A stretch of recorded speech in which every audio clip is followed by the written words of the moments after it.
الحمد للہ وکفی وسلام علی عبادہ الذین اصطفی اما بعد فاعوذ باللہ من الشیطان الرجیم بسم اللہ الرحمن الرحیم۔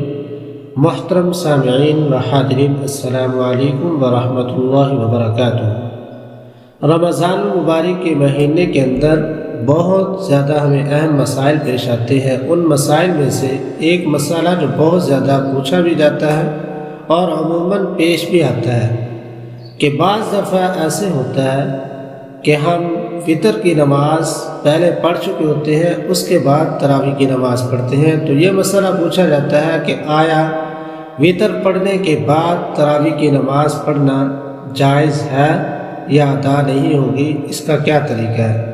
تو مسئلہ اچھے طریقے سے میرا عزیزو سماعت کر لو۔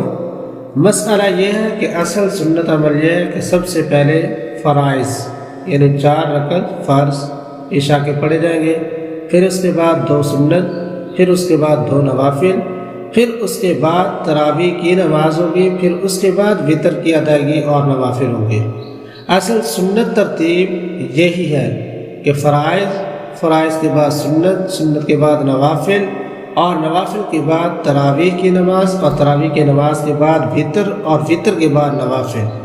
لیکن اگر کوئی بندہ کسی عذر کی بنا پر وہ وطر پہلے پڑھ لیتا ہے، یعنی واجب جو تھے وہ پہلے ادا کر لیے، اور تراویح کی نماز بعد میں ادا کرتا ہے، تو نماز ادا ہو جائے گی، تراویح بھی ہو جائے گی اور وطر کی ادائیگی بھی ہو جائے گی۔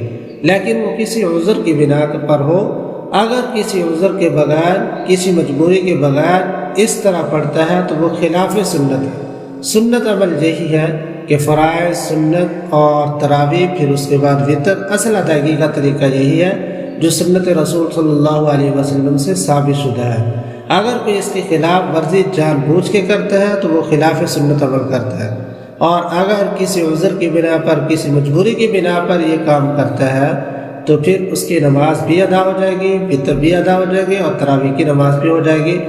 دعا ہے اللہ پاک کی ذات سے کہ اللہ پاک ہمیں مسائل کو سیکھنے، سمجھنے اور عمل کرنے کی توفیق عطا فرمائے۔ السلام علیکم ورحمۃ اللہ وبرکاتہ۔